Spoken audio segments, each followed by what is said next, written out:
Hello, my homies.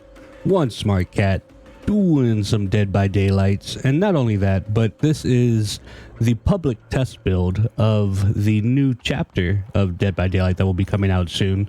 And in this chapter, there is a lot going on. We have a new killer. You can see her hand, her legs, a little bit of a booty, and her predator style augmented arm over here that she has. I'm gonna go quickly over everything that's being introduced, and then I'm gonna focus on the killer because I am a dirty killer main, and that's what we shall do. Let's jump to the survivors real fast, just for the sheer fact that we're not gonna spend too much time on them. We are getting 2 new survivors. Where are they? Where are they? They are brother and sister. This is Thalita Lyra, and she has a great character model. Looks cool. Nice shirt. I'm sure they're gonna give her a bunch of cosmetics because that's what DBD does. It lives off of cosmetics. She got a rump. Damn. Go ahead and look at her brother, Renato. Renato's looking good. Stout, very broad-shouldered. Little man bum over here. He got a little bit of a rump too. Good for you. What was his name? Renato? Good for you. Good for you. Now, we're on Renato. Let's go ahead and look at what his perks are. I don't remember how to do this.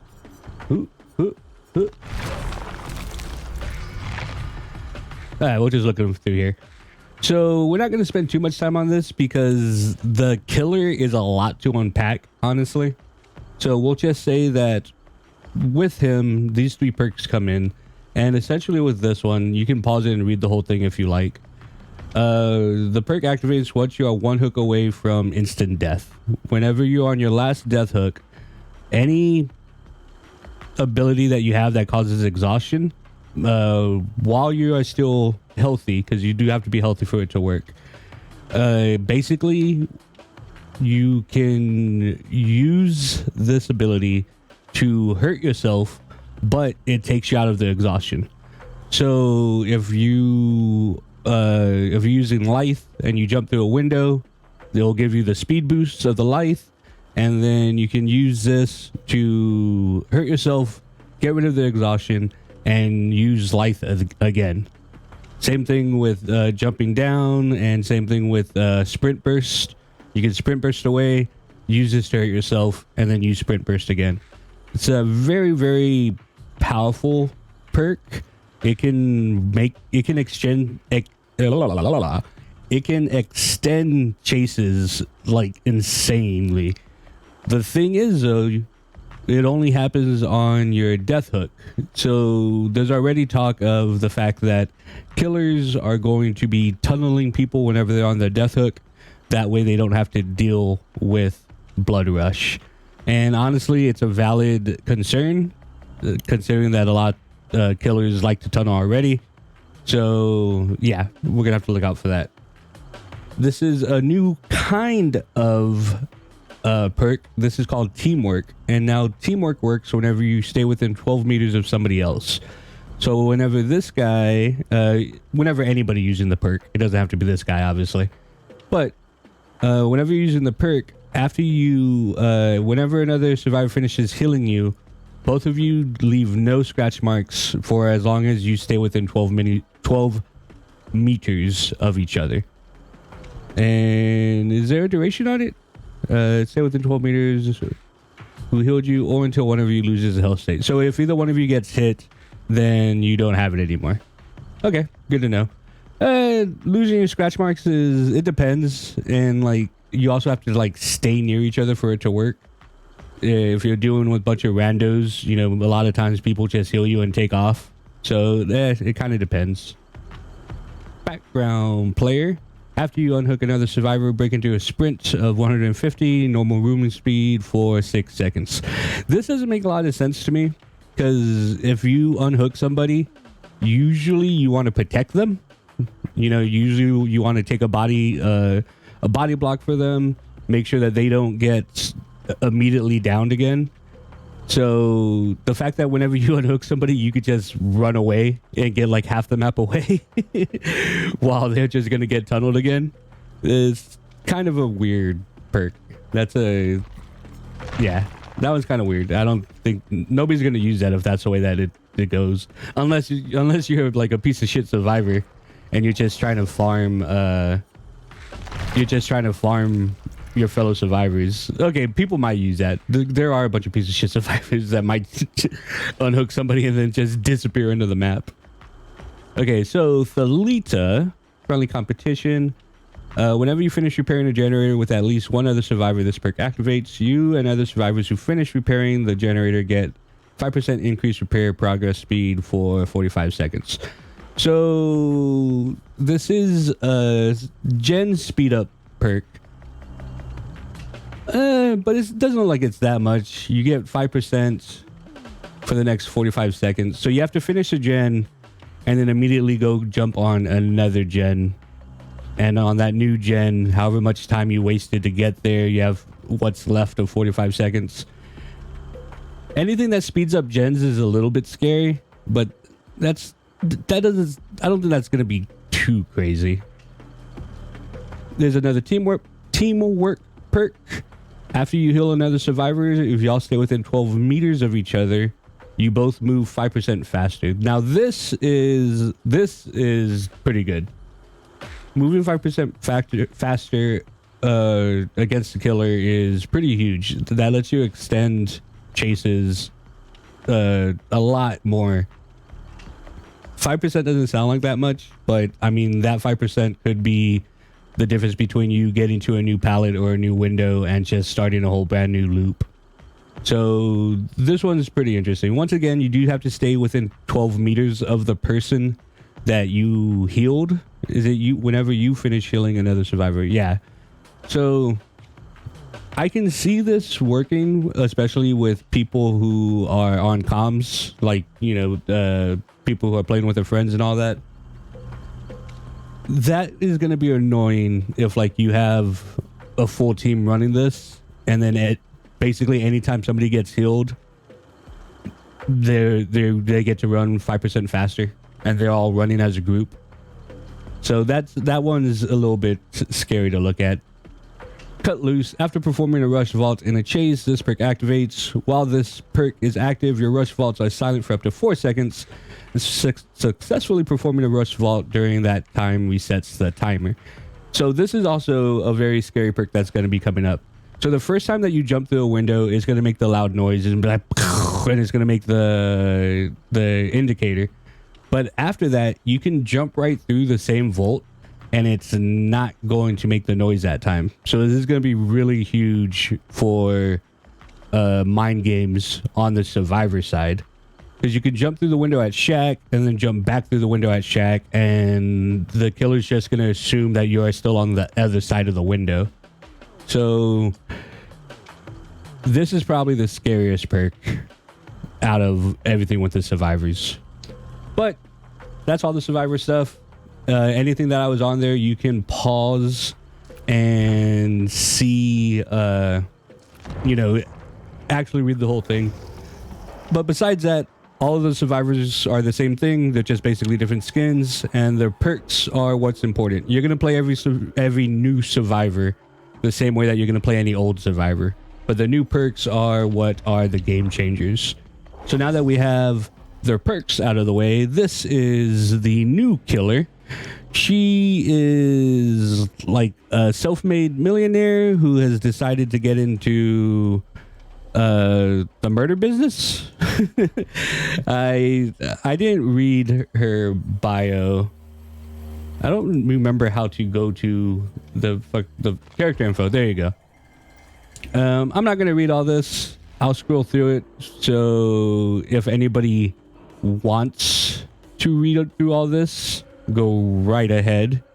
I honestly don't think I've read any of these for any of the killers or the survivors, which is kind of a shame, honestly, because the fact that Dead by Daylight goes so hard on their lore and all that is pretty awesome.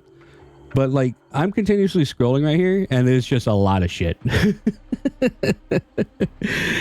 So let me keep scrolling through this real fast. You can pause and read it if that is what you wish to do. I think, as far as I know, like I said, she's decided to murder people, like she does, like survival tours or something. Yeah, like, basically people hunting is what she decided to do. So there's all that stuff. Now her crap is involved. Let's do her perks real fast, and then we'll go over here. So thwack. After hooking a survivor, the next breakable wall or pallet you break will make survivors within 32 meters scream and reveal their aura for 4 seconds. So if you team this up with stuff that makes you break pallets faster and all that, I can see some usefulness for it. But usually the only time you ever break pallets is whenever you're chasing somebody already, and you typically know where they are. You typically know where the person is that you're chasing. But in certain situations, especially if you do additional perks that makes you break pallets faster, you can break a pallet, you can see where the person you're chasing is and see if there's anybody closer. You might want to, change your chase, who you're chasing, and all that stuff. It's interesting. We'll see how it works.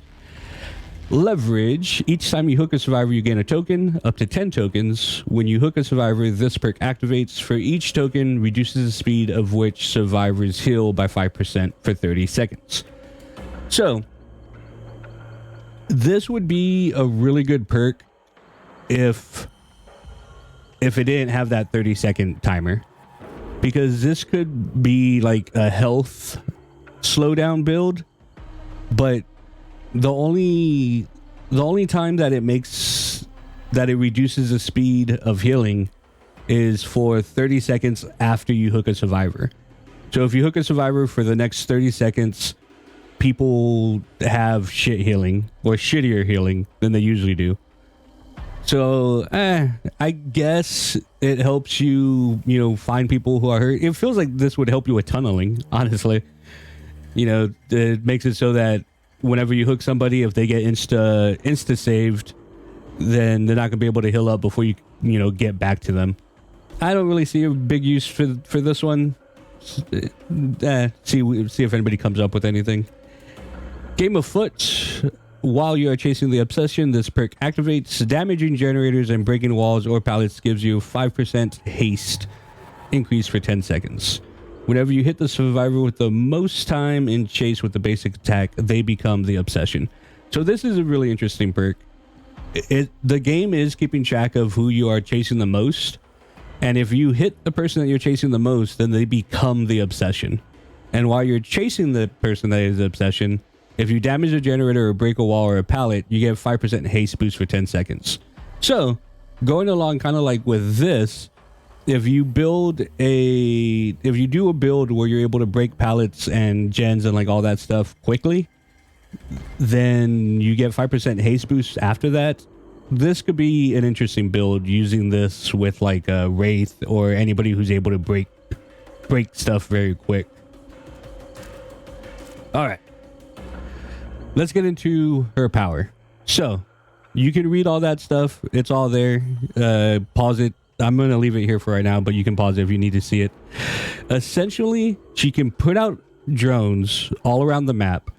And whenever people are inside of the drone, and the survivors can see the area that these drones are in. Whenever the survivor's inside of the drone, you are able to see them on your little Predator clicky clacky. Like you have a little monitor that you're able to see them on, and you'll be able to see whenever there's people in there. If they stay in there for too long, it makes it so that you're able to do one hit downs on them. While you're in there as the killer, you are undetectable, so you don't have a terror radius and nobody can see your aura using any of the different perks. When nobody's in it, it goes into this sentry mode where like it does this little spinny like sweeping mode, and in order for it to trigger, somebody has to be swept by that sweeping mode. if they can get to the thing without being swept, they can disarm your drone without it telling you that somebody was there. If they do get swept, then it goes back into the air and it makes the area effect again.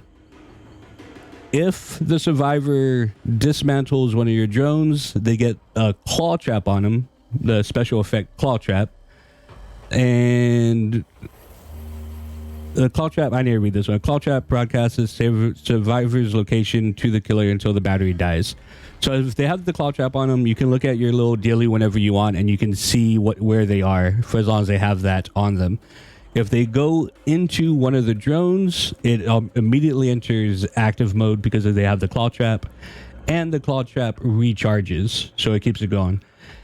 The survivor can take this claw trap off of them. It takes them a little bit of time to interact with it, but you know, they can get it off of them if they need to. And that's pretty much it. It's an interesting power, and we're gonna have to see it in action to see how well it actually works. I do still need to go through my blood web. I have 500,000 to spend, so I'm gonna go through all this and then I will see you in the game.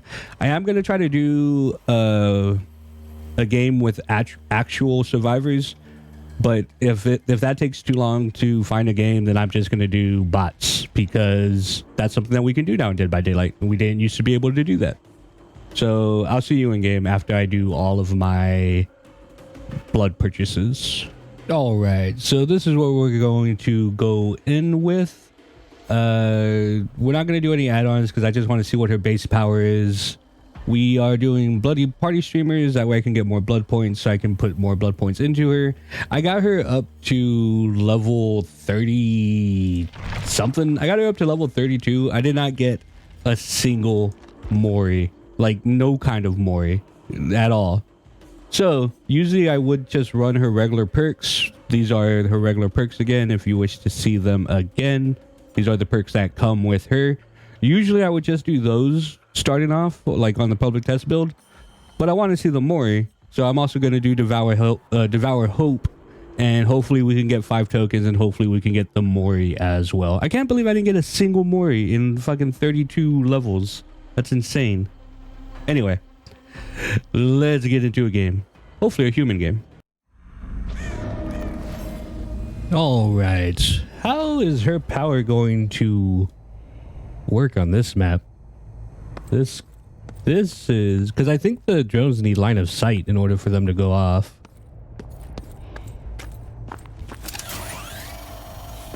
Got one up over here.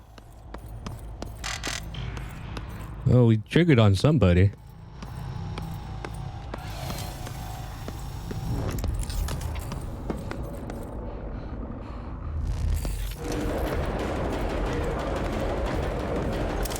There's like no mind games to any of this.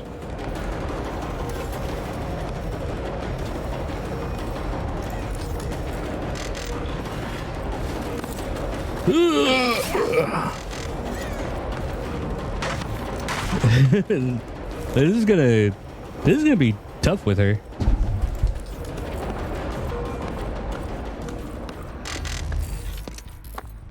Check the other gens. Somebody is in one of my things.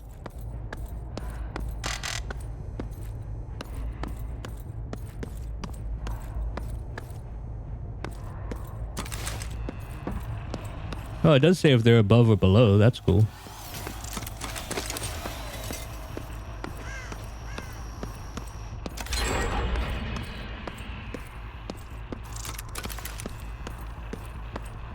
Alright, so that's her over there.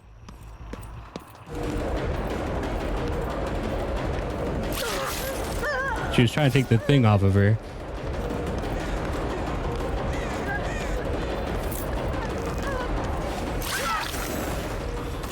So we caught her trying to take the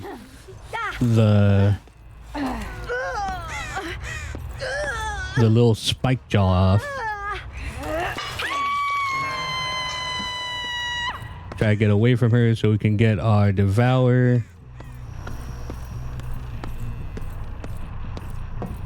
I mean, I guess we could put one down here. This is probably like a horrible map for her.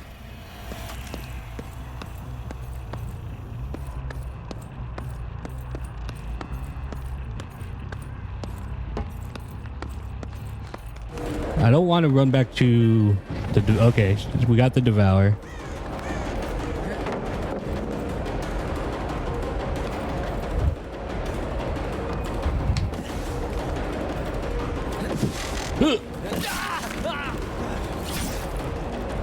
Go ahead and break this.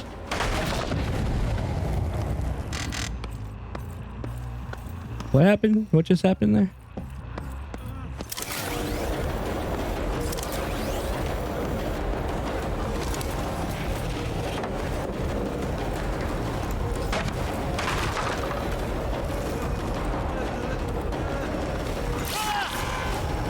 Okay. I think he was confused. I think I was confused. Where's my hook? Hook over there. I like that the drone gets out of your way. Oh, sorry. Somebody's right here. We'll chase them so we can get away from the Devour. Put a thing up. That way we can come back around to it. Got stuck on a wall. She's all the way up there. Let her drop down.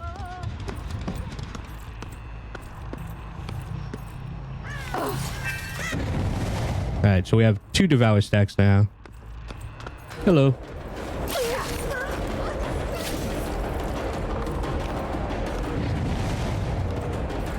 She went that way.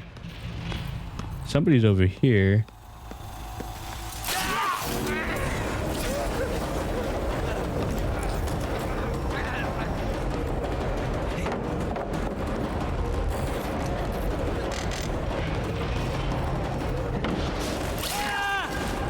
I mean, that's like, those are the only mind games we have here. Like, they can see us over all the pallets and everything.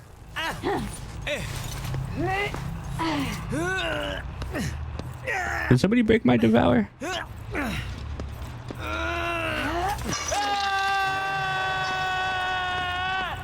Alright, that's scanning. We don't have anything on here. First, we have to keep looking over here.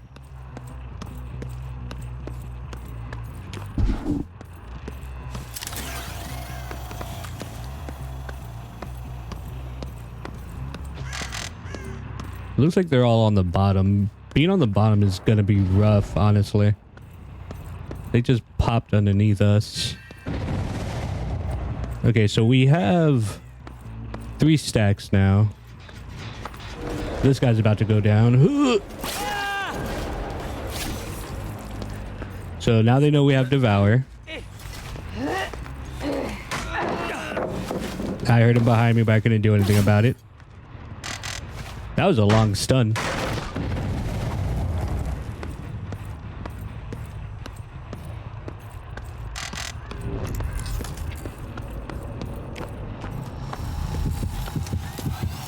Now we have double exposed on him. That's not a thing, but we got it.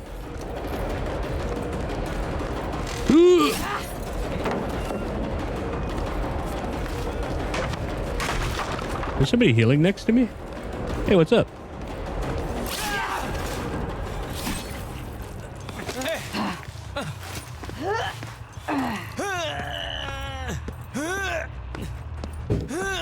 Headphones are nice. So 2 of them are marked, so they're both underneath us. Okay, somebody's on the same level. He just got it off. Kind of cool though.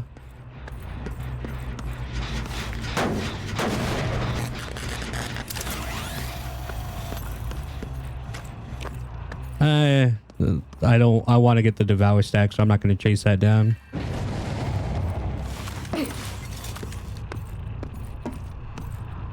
Alright, so we have 4 Devour.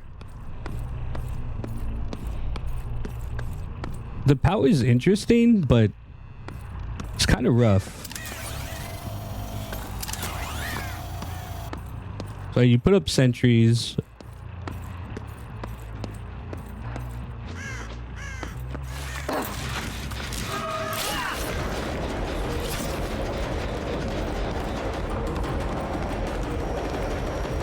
I don't know who's who.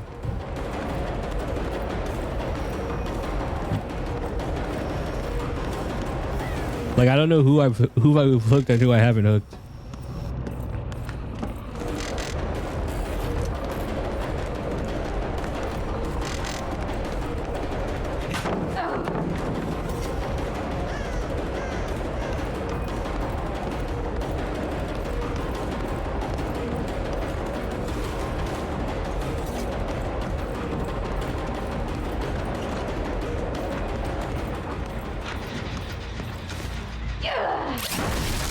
That's a cool break. What's up? I mean, you just went down for that.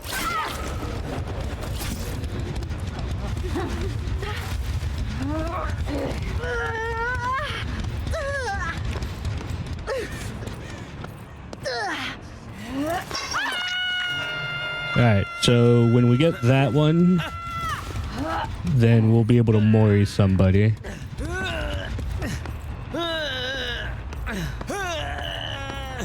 Why am I getting these random hastes? I don't remember why I'm getting these random hastes.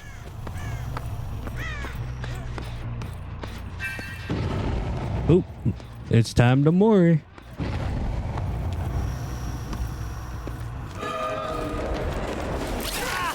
Okay, so he's one that I've already hit.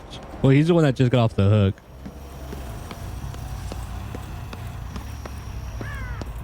Where are these other fucks?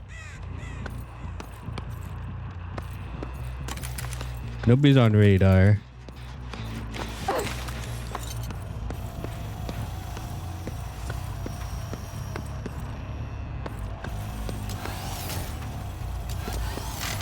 I need to find somebody before they find my... Oh, somebody's on radar. Somebody's right above me.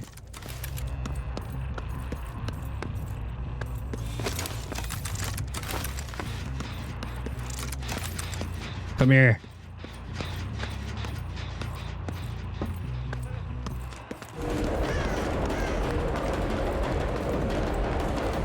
You are my Mori target.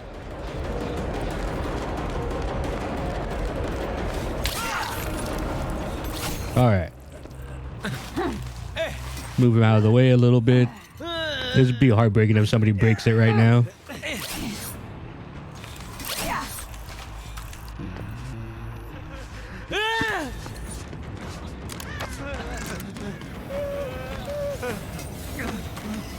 Little drone scan. She has like an exoskeleton arm.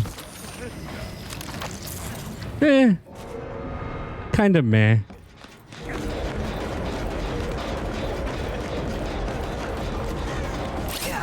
Ooh, that was nice.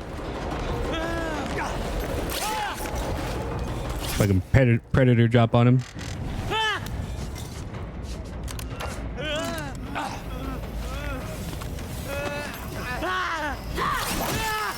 I don't know. I think they could have done something more. Like, it's just like a stab through the back. Alright, I guess everybody's done playing. That's tough. I don't know how I feel about her. It's an interesting power. The last person is behind us. Oh. You want some too?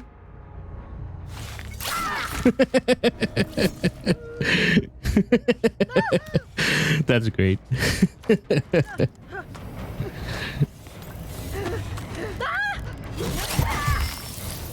It's an interesting power, but it's so hard to utilize. Like, it's basically just information.